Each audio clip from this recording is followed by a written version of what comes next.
Hey guys, Tiger Brinson here, giving you my weekly The Walking Dead Season 6 review.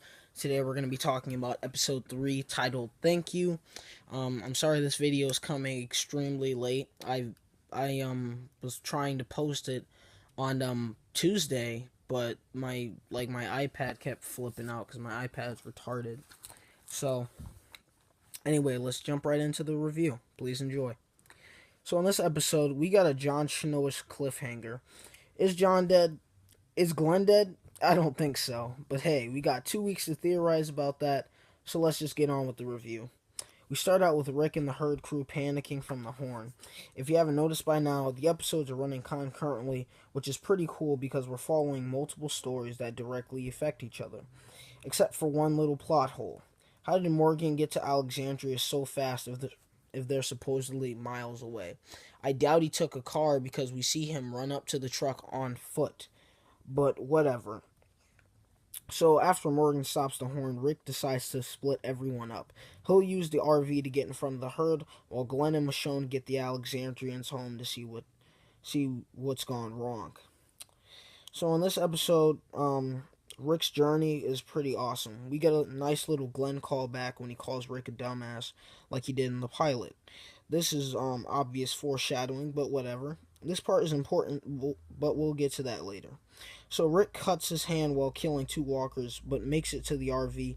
And I love this scene because it gave me the feeling that Rick is in danger because he doesn't look to be at his best, which gives the scene a sense of suspense I never had before in Season 5.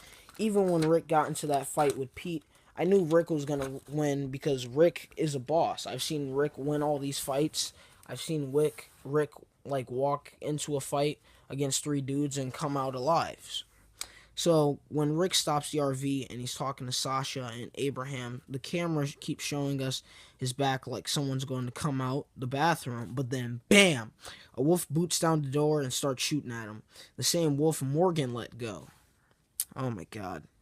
See, Morgan, like, don't be a good guy.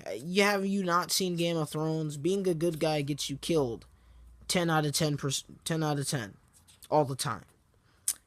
So Rick manages to kick his ass and his other buddy before he shoots them dead, which mirrors a scene in Season 2 in the episode Nebraska when Rick kills two men for the first time.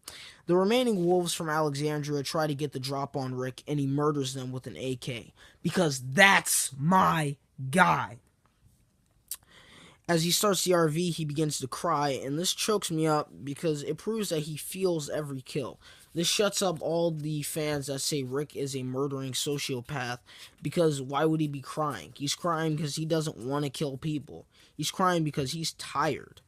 He's crying because, he doesn't want to be the hardened, battle-tested leader right now. He just wants to be a small-town sheriff with his wife and son. But he can't have that.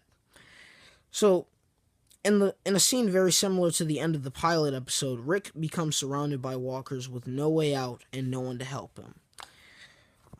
So, alright, here's the problem with limpers. Alright, so early on in the episode, two Alexandrians, Annie and Scott, twist their ankles.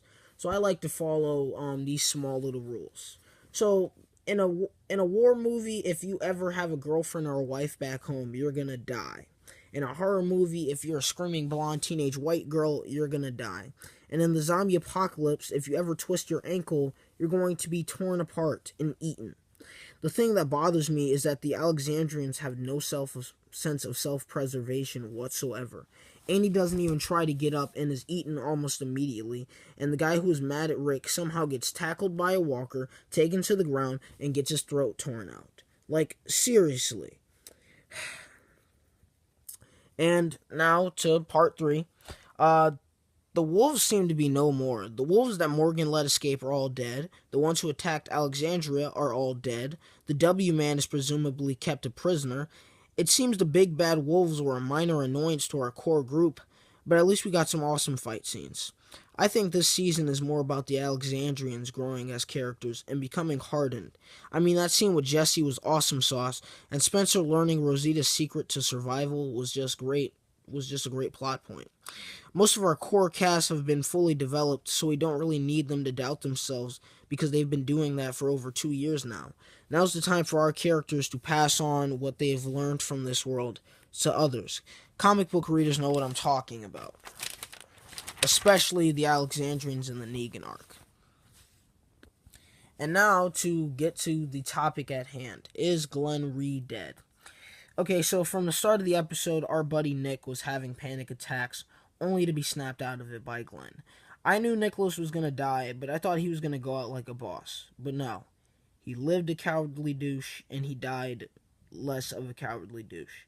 They fall into the horde of walkers, and Glenn screams as Nicholas is torn apart right on top of him.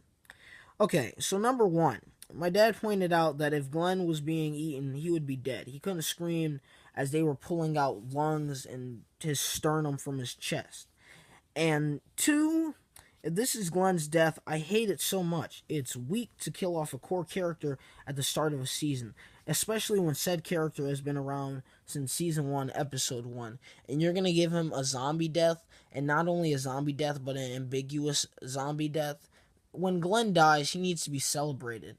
We need to have like a look back on Glenn as a character, because Glenn is a long-running character.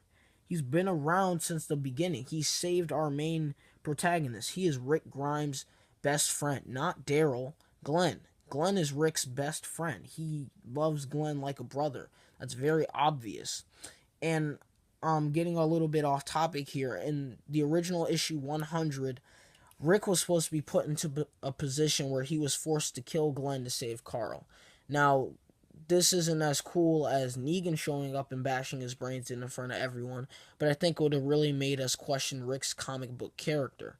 And that would have been a great point of development for Rick, and seeing people turn on Rick for the first time ever.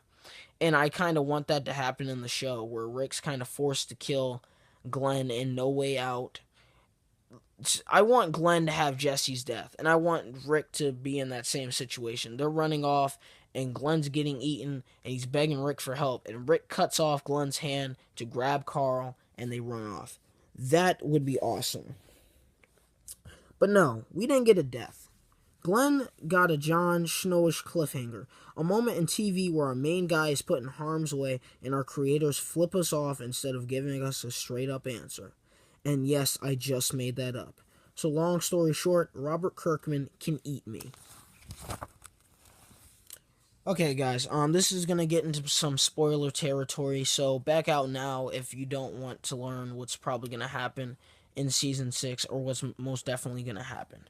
So, Glenn's not dead. Look at this photo right here. This is a huge moment from the comics where Paul Monroe, aka Jesus Kung Fu Naki, Mr. Miyagi, Christ, shows up and offers Rick Grimes an opportunity at a larger world. And look who's standing to his immediate right. That's right, Glaggy. Well, overall, that's all I gotta say. This episode is a 10 out of 10. This episode was very dark and emotional, punch to the gut that we all needed. It was a reminder that no one is safe, even especially our core characters in the zombie soap opera. Our story has gotten even darker, more so than even Season 5. Something I never really thought possible, because Season 5 was the darkest season. It started out with the group locked up in train cars like cattle and about to get their throats slit. But yeah, they pulled it off. I'm super excited for Season 6. I like the flashbacks, and I like the little thing they're doing with time. I like how they're showing how certain scenes are directly affecting other characters. It's very enjoyable to watch. So come back next week for my season 6 episode 4 review, which is going to be a Morgan flashback episode. Hopefully I get the video up on time. I'll try my hardest. Don't forget to like, comment, and subscribe, and have a great day. See you later.